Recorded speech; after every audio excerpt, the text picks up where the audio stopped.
Paris അടിച്ചു പൊളിച്ചിട്ട് ഞങ്ങളിപ്പം ലക്സംബർഗിലോട്ട് പോവാണ്. അപ്പം ലക്സംബർഗിലോട്ട് ഞങ്ങൾ TGV എന്ന് പറയുന്ന ബുള്ളറ്റ് ട്രെയിനിലാണ് പോകുന്നത്. ആദ്യമായിട്ടാണ് ബുള്ളറ്റ് ട്രെയിനിൽ കയറുന്നത്. അപ്പോൾ അതിൻ്റെ ഒരു ചെറിയ എക്സൈറ്റ്മെൻ്റ് ഉണ്ട്. പിന്നെ Luxembourg is A new country, ഞാൻ പോകാത്തൊരു കൺട്രിയാണ്. അപ്പം അതിൻ്റെ ഒരു എക്സൈറ്റ്മെൻ്റ് ഉണ്ട്. ഫ്രണ്ട്സൊക്കെ ബെൽജിയത്തിലോട്ടാണ് പോയത്. Will meet them again in Amsterdam. അപ്പം ഇപ്പം ഞങ്ങൾ ലക്സംബർഗിലോട്ട് പോവാണ്. See you all in Luxembourg. കുറച്ച് ലേറ്റായി ഞങ്ങൾ എത്തിയപ്പം. അത് കാരണം DDLJ സ്റ്റൈലിൽ ഓടിയാണ് ട്രെയിനിൽ കയറിയത്. വരുന്ന വഴിക്ക് നല്ലൊരു സംഭവം കൂടെ ഉണ്ടായി, ഞാനത് ട്രെയിനിൽ കയറിട്ട് പറയാവേ. ഇവൻച്വലി കുറച്ച് റഷ് ചെയ്തെങ്കിലും നമുക്ക് ട്രെയിൻ കിട്ടി. അപ്പം നമ്മൾ ലക്സംബർഗിലേക്ക് കയറി. മഴയുണ്ട്.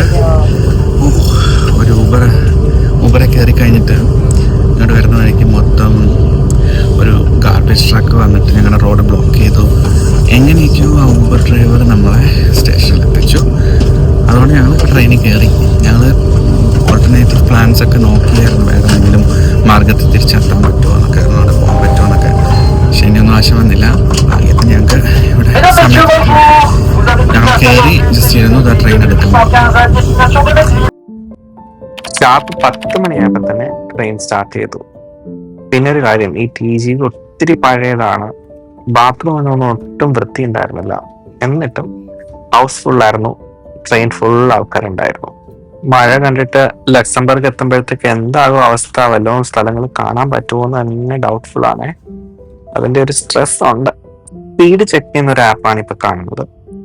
TGV-ലല്ല കയറിയത്, അപ്പൊ എന്തായാലും ബുള്ളറ്റ് ട്രെയിനിന്റെ സ്പീഡ് എന്താണെന്ന് അറിഞ്ഞിരിക്കണമല്ലോ. മാക്സിമം ഞങ്ങൾ കണ്ടത് 315 ആണ് ഈ റെക്കോർഡ് ചെയ്തപ്പോൾ. അല്ലാതെ റെക്കോർഡിങ് അല്ലാത്ത സമയത്ത് 320 വരെ ആയിരുന്നു ഇതിന്റെ മാക്സിമം ഞങ്ങൾ കണ്ടത്. ട്രെയിൻ കുറച്ച് ദൂരം ഓടിയപ്പോൾ തന്നെ മഴയൊക്കെ നിന്നു. അപ്പൊ എനിക്കൊരു ആശ്വാസം ഉണ്ടായി. ഞങ്ങൾ പാരീസിൽ ഇറങ്ങിയപ്പോൾ ഫുൾ ടൈം മഴയായിരുന്നു. അത് നിൽക്കുമെന്നുള്ള ഒരു പ്രതീക്ഷയില്ലായിരുന്നു. ഇപ്പം മഴയൊക്കെ കുറച്ച് തോർന്നിട്ടുണ്ട്.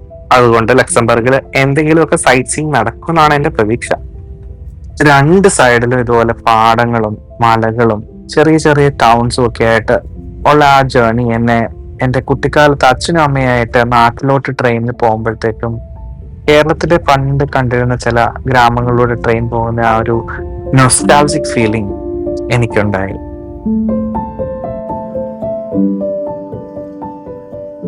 മെറ്റ്സ് സ്റ്റേഷൻ ആണത്.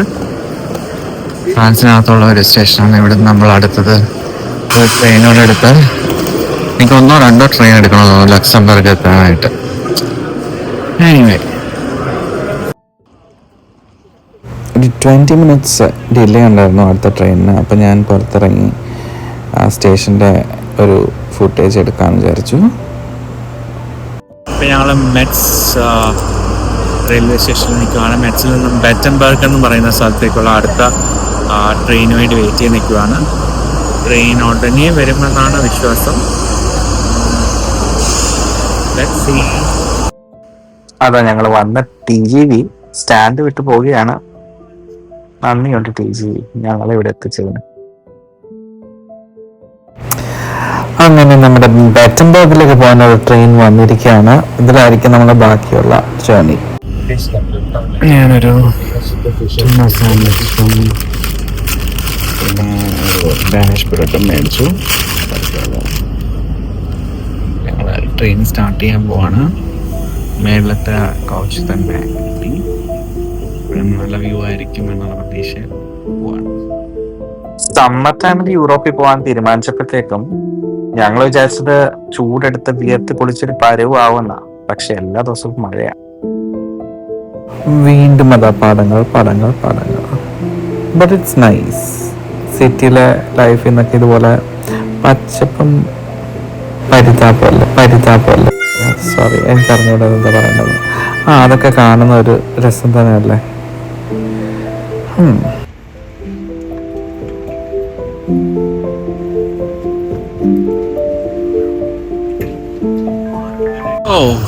അങ്ങനെ നമ്മൾ ലക്സംബർഗ് എത്തിയിരിക്കുകയാണ്.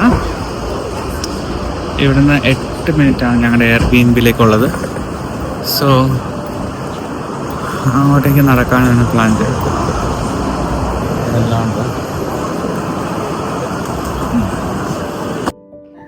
Luxembourg is one of the smallest countries in the world, but also one of the wealthiest countries by per capita. അതുകൊണ്ട് തന്നെ ഇവിടെ എല്ലാം ഭയങ്കര എക്സ്പെൻസീവ് ആണെന്ന് പ്രതീക്ഷിച്ചുകൊണ്ട് തന്നെയാണ് ഞങ്ങൾ പോകുന്നത്. അതുകൊണ്ട് ഒരു രാത്രി കൂടുതൽ ഇവിടെ നിൽക്കാൻ ഞങ്ങൾക്ക് പ്ലാനും ഇല്ല. ആ കാണുന്നതാണ് ലക്സംബർഗ് സ്റ്റേഷൻ. കുറച്ച് ഒരു 8 മിനിറ്റ് നടക്കണം എയർബിഎൻബിയിലേക്ക്. യൂറോപ്പിൽ എത്തിക്കഴിഞ്ഞാൽ എന്താ ആൾക്കാർ ചെയ്യുന്നുള്ള റീൽസ് കാണുന്ന പോലെ സൂട്ട് കേസ് ഉരുട്ടി ഞങ്ങൾ വീണ്ടും നടന്നു. ഒരു കാര്യം ഞാൻ നോട്ടീസ് ചെയ്തതെന്ന് വെച്ചാൽ ഇവിടുത്തെ വിൻഡോസിൻ്റെയൊക്കെ ബ്ലൈൻഡ്സ്, ഇപ്പോൾ എല്ലാ ബിൽഡിങ്ങിൻ്റെ ആണെങ്കിലും വിൻഡോസിൻ്റെ ബ്ലൈൻഡ്സ് പുറത്താണ്. നമ്മുടെ സാറിന് വീട്ടിൽ ബ്ലൈൻഡ്സ് അകത്തല്ലേ, ഇവിടെ കണ്ടോ എല്ലാം പുറത്താണ്. അങ്ങനെ എയർബിഎൻബിയിൽ സാധനങ്ങളൊക്കെ ചെക്ക് ഇൻ ചെയ്ത് ഫ്രഷ് ആവാനൊന്നുമില്ല, പെട്ടെന്ന് തന്നെ ഞങ്ങൾ സ്ഥലം കാണാനൊക്കെ പുറത്തിറങ്ങി. ഇവിടെ നിന്ന് ഞങ്ങൾ അങ്ങോട്ട് നടന്ന് സ്ഥലമൊക്കെ കാണാൻ തീരുമാനിച്ചു. മഴയുടെ ഒരു കോളൊക്കെ ഉണ്ട്, എപ്പോൾ വേണേലും മഴ പെയ്യാം. എനിക്കാണെങ്കിൽ റെയിൻ കോട്ടോ അല്ലെങ്കിൽ ഒരു കോട്ടുണ്ട്, പക്ഷെ അത് റെയിൻ കോട്ടൊന്നുമല്ല, ഒക്കെ ഇട്ടിട്ടുണ്ട്. പക്ഷേ അംബ്രല ഒന്നുമില്ല, മഴ പെയ്താൽ പണി കിട്ടും. ലക്സംബർഗിൽ 3 ഒഫീഷ്യൽ ലാംഗ്വേജസ് ഉണ്ട്: ലക്സംബർഗിഷ്, ഫ്രഞ്ച് ആൻഡ് ജർമ്മൻ. പക്ഷേ most of the people are fluent in English. അത് കാരണം അവിടെ ചെല്ലുമ്പോഴത്തേക്കും ഏത് ഭാഷ യൂസ് ചെയ്യണം എന്നോർത്ത് പേടിക്കേണ്ട കാര്യമില്ല, ഇംഗ്ലീഷ് അറിയാമെങ്കിൽ പിടിച്ചു നിൽക്കാം. Luxembourg city consistently ranks as one of the safest and most livable cities in the world. Singapore പോലെ തന്നെ ഇവിടെ താമസിക്കാൻ നമുക്ക് സേഫ്റ്റിയെ ഓർത്ത് പേടിക്കേണ്ട ഒരു കാര്യമില്ല. Almost half of the population are foreigners. Portugal, France, Belgium, Italy അങ്ങനെ പല കൺട്രീസിലെ ആൾക്കാരും ഇവിടെ താമസിക്കുന്നുണ്ട്. നമ്മൾ ഈ ഷെങ്കൻ വീസ എന്ന് പറയാറില്ലേ, അതിൻ്റെ കാരണം എന്താണെന്നറിയാവോ? ലക്സംബർഗിഷ് വില്ലേജ് ആയിട്ടുള്ള ഷെങ്കനിൽ വെച്ച് 1985 യൂറോപ്യൻ കൺട്രീസിൻ്റെ ഇടയിൽ അങ്ങോട്ടും ഇങ്ങോട്ടും ട്രാവൽ ചെയ്യാനായിട്ട് പാസ്പോർട്ട് വേണ്ട എന്നും യൂറോപ്യൻ കൺട്രീസിൻ്റെ പൊതുവെയുള്ള എൻട്രിക്ക് വേണ്ടിയിട്ടുള്ള വീസ ഒരുമിച്ച് കൊടുക്കുന്നതിന് ഷെങ്കൻ വീസ എന്ന പേരും അവർ നൽകി. അങ്ങകലെ ആ കാണുന്ന പള്ളിയിലെ അതാണ് ലക്സംബർഗിലെ നോട്ടർഡാം പള്ളി. Luxembourg is also known as the land of castles. ലക്സംബർഗിൽ almost 70 castles ഉണ്ട്. Nearly half of Luxembourg is covered in forests and nature parks, making it one of Europe's greenest countries. പിന്നെ ഈ സൈസ് കൊണ്ടൊന്നും ആളെ അളക്കാൻ നോക്കണ്ട കേട്ടോ, ചെറുതാണെങ്കിലും ആള് പുലിയാണ്. കാരണം എന്താണെന്ന് വെച്ചാൽ ലക്സംബർഗ് ആണ് യൂറോപ്പിൻ്റെ ബാങ്കിങ്, ഫിനാൻസ് ആൻഡ് സാറ്റലൈറ്റ് ടെക്നോളജിയുടെ ഹബ്ബ്. പണി പാളി മക്കളെ, മഴ പെയ്തു തുടങ്ങി. കൊടയുമില്ല, വടിയുമില്ല. ഏതെങ്കിലും ഒരു പെട്ടിക്കടയുടെ സൈഡിൽ ചാരി നിൽക്കാമെന്നുള്ള പ്രതീക്ഷയിൽ ഞാൻ നടക്കുക. ഇവിടെയാണെങ്കിൽ പെട്ടിക്കടയുമില്ല. ഒരു പാർക്കിൽ കുറേ ആൾക്കാർ ഒരു അംബ്രലയുടെ കീഴിൽ നിൽക്കുന്ന കണ്ടിട്ട് ഞാനും ഇടിച്ച് കയറി അവരുടെ ഇടയിലോട്ട്. ഇടിവെട്ടും കൊള്ളിയാമിന്നലും ഒക്കെയുള്ള നാട്ടിലെ പോലത്തെ തകൃതി മഴ പെയ്തുകൊണ്ടിരിക്കുക കേട്ടോ.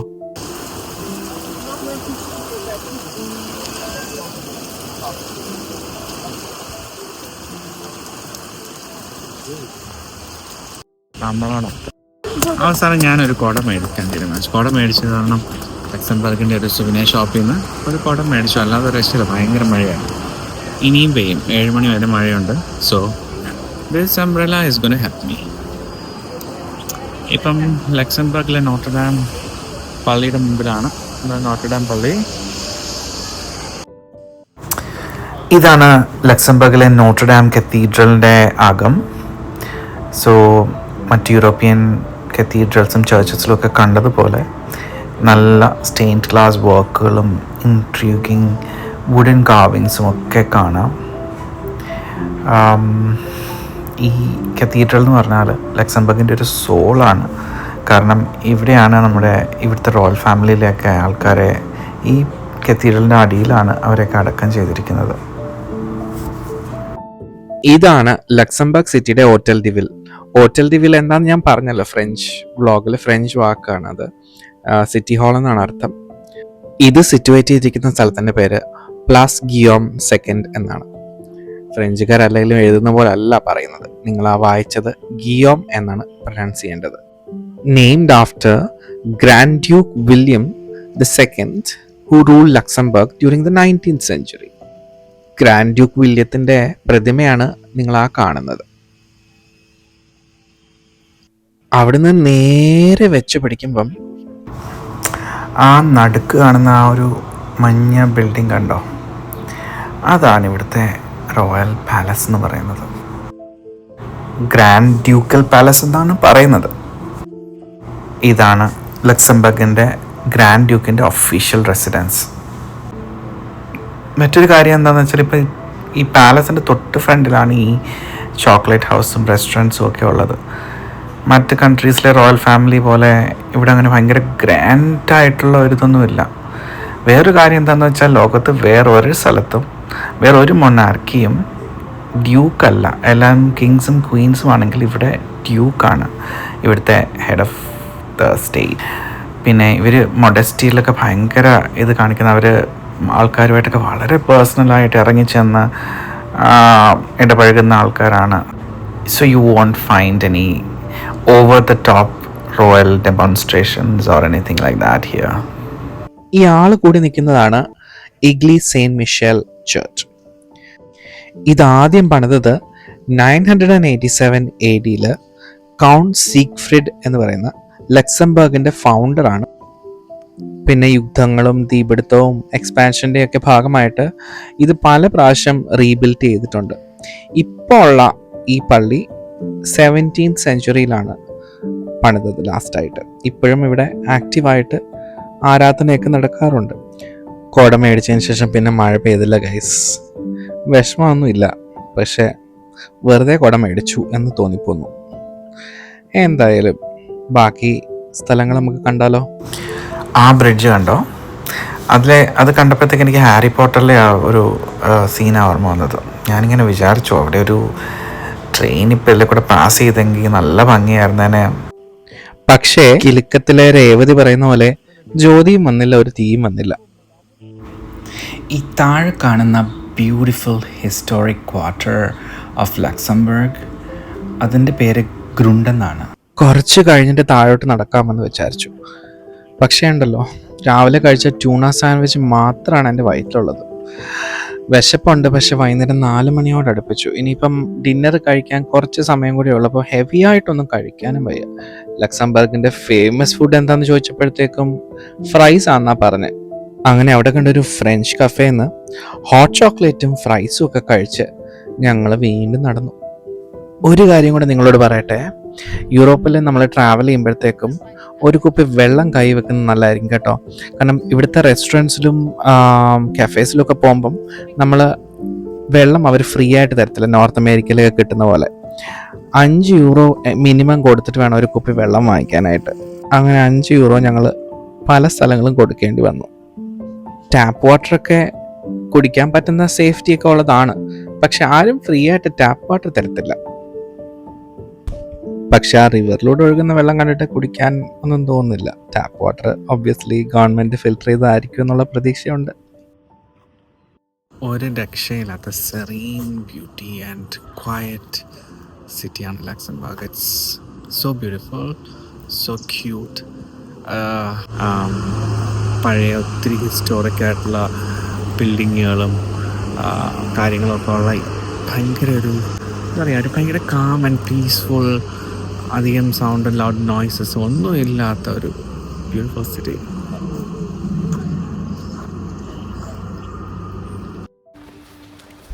ലാസ്റ്റ് ഡേ പാരീസിൽ ടോട്ടൽ 18 കിലോമീറ്റേഴ്സ് നടന്നേ.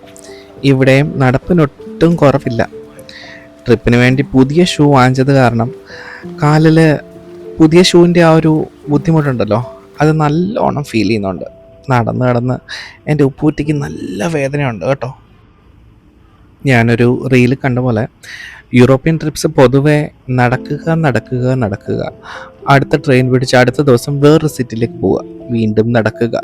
അതൊക്കെ തന്നെയാണ് എനിക്ക് തോന്നുന്നു ഇവിടെയും സംഭവിക്കുന്നത്.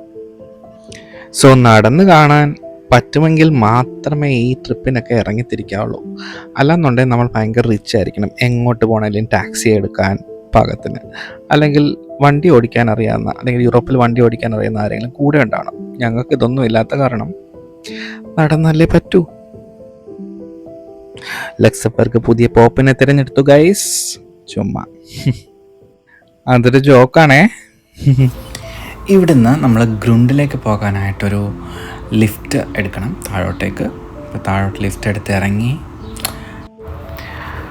With cobblestone streets, stone bridges and centuries-old houses, Grund feels like stepping into a magical fairy tale land.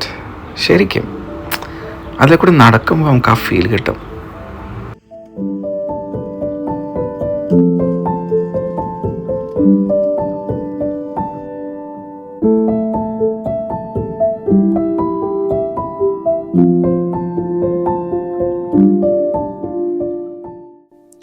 Grund lies in the valley beneath Luxembourg's old fortress, like a small village tucked under the capital.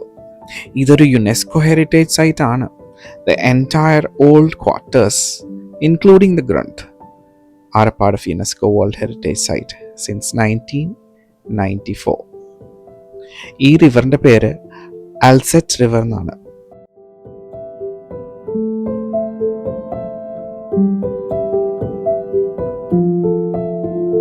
So മഴ എന്നെ പറ്റിച്ചു. മഴ പിന്നെ പെയ്തില്ല. ഞാൻ കുട വാങ്ങിക്കാൻ വേണ്ടി കാത്തിരുന്നു മഴ നിൽക്കാനായിട്ട്. ഒന്നുമില്ല, മഴയില്ല, നല്ല വെയിലാണ്. Sunny but it's good. കാരണം മഴ പെയ്തപ്പോഴത്തേക്ക് ഒരു ചെറിയ തണുപ്പൊക്കെ വന്നു. ജാക്കറ്റൊക്കെ എടുത്തിട്ടു. ഇപ്പം മഴയൊന്നുമില്ല, നല്ല സണ്ണിയാണ്.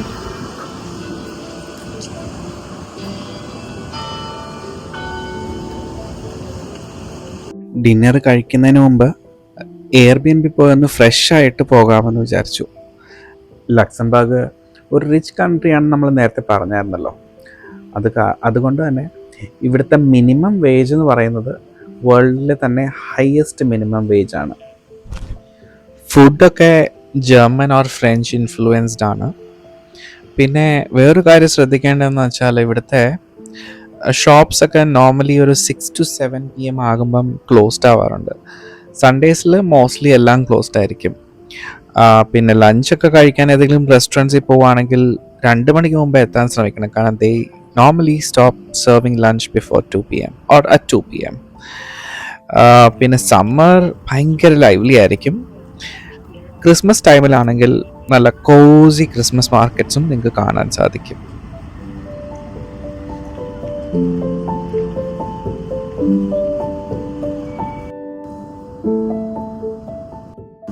ലക്സംബർഗിൻ്റെ വേറൊരു പ്രത്യേകത എന്താണെന്ന് വെച്ചാൽ ഇവിടെ പബ്ലിക് ട്രാൻസ്പോർട്ട് 100% ഫ്രീ ആണ്. അപ്പം ആൾക്കാരെ കൂടുതൽ പബ്ലിക് ട്രാൻസ്പോർട്ട് യൂസ് ചെയ്യാനായിട്ട് പ്രൊമോട്ട് ചെയ്യുന്ന ഗവൺമെൻറ്റിൻ്റെ ഒരു ഐഡിയ ആയിട്ടാണ് എനിക്ക് തോന്നുന്നത്.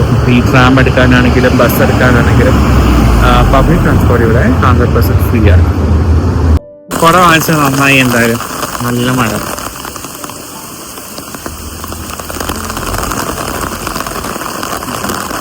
പ്രതീക്ഷ പോലെ തന്നെ വീണ്ടും മഴ വന്നുകൊണ്ടിരിക്കും.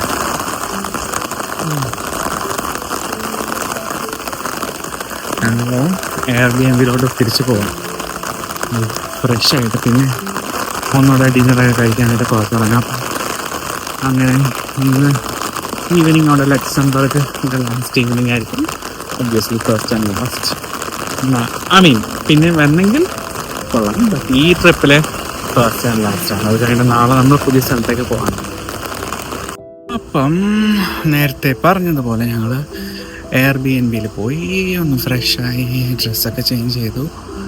ജാക്കറ്റ് പഴയത് തന്നെയാണ്. ജസ്റ്റ് ഒന്ന് ഫ്രഷായി കഴിക്കാമെന്ന് വിചാരിച്ച് പോവാണ്. കുറച്ച് ദിവസമായിട്ട് ഫ്രഞ്ച് ഫുഡൊക്കെ കഴിക്കുന്നതാണ്. എനിക്ക് കുറച്ച് റൈസ് കഴിക്കാൻ തോന്നി. അപ്പം ഒരു തായ് റെസ്റ്റോറൻറ്റ് ട്രൈ ചെയ്യാമെന്ന് വിചാരിക്കുന്നു. നോക്കാം, വേറെ എന്തെങ്കിലും നല്ലത് കിട്ടുവാണെങ്കിൽ ചിലപ്പോൾ അങ്ങോട്ട് പോകും. അപ്പം ഇപ്പോഴത്തെ പ്ലാൻ അനുസരിച്ച് ഒരു തായ് റെസ്റ്റോറൻറ്റിൽ പോകുക എന്നുള്ളതാണ്. അവിടെ ചെന്നിട്ട് കാണാം. തായ് ഫുഡിൽ എൻ്റെ ഏറ്റവും ഫേവറേറ്റ് ഗ്രീൻ കറി ചിക്കനാണ്.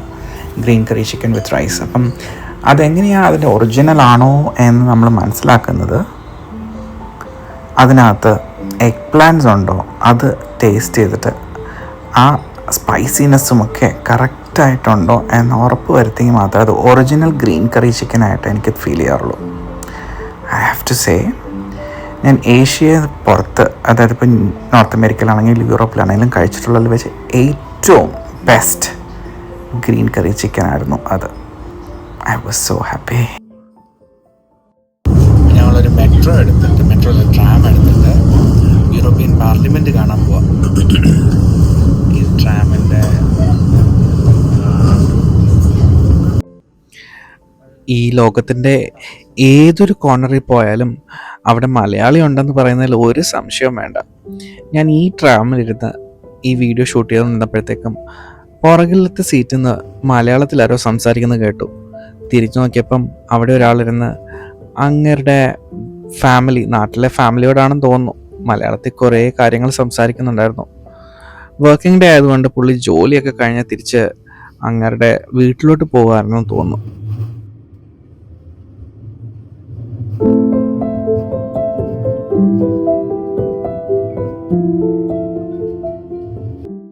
പാർലമെൻറ്റ് എത്തിയപ്പോഴത്തേക്കും ചെറുതായിട്ട് ഇരുട്ടി തുടങ്ങിയിട്ടുണ്ട്. ഇപ്പം ഇവിടെ സമയം 8:30 ആയെന്ന് തോന്നുന്നു. രാത്രിയിൽ 8:50 ആയി കാണും. ഞങ്ങൾ പാർലമെൻറ്റിലേക്ക് നടക്കുവാണ്. അവിടെ എത്തിയിട്ട് പാർലമെൻറ്റിൽ താമസിച്ചേക്കാം. പുറത്തുതന്നെ കാണുന്നുള്ളൂ, അകത്തൊന്നും കയറുന്നില്ല. സോറി, 8:30 അല്ല, 9:30 ആയി. ഇത് 9:30യുടെ വെളിച്ചാണ്.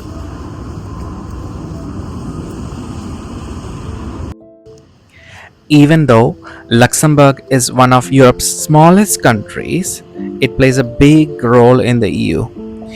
ഈ സിറ്റിയാണ് യൂറോപ്യൻ പാർലമെൻറ്റിൻ്റെ സെക്രട്ടേറിയറ്റ് ഹോസ്റ്റ് ചെയ്യുന്നത്. The administrative hub that keeps the parliament running smoothly. അത് കാരണം തന്നെ ലക്സംബർഗിൻ്റെ ഇമ്പോർട്ടൻസ് നമുക്ക് മനസ്സിലാക്കാവുന്നതേ ഉള്ളൂ. ഇതാണ് പഴയ പാർലമെൻറ്റ് ബിൽഡിംഗ്. പുറത്ത് കാണുന്നത് പുതിയ പാർലമെൻറ്റ്, നേരത്തെ നമ്മൾ കണ്ടത്.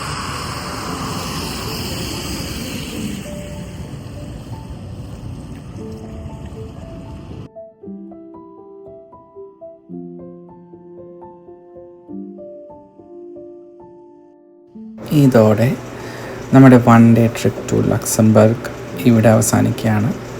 ഈ വീഡിയോ ഇഷ്ടപ്പെട്ടെങ്കിൽ please do like, share and subscribe. Thanks for watching. See you all soon in my next vlog. Bye.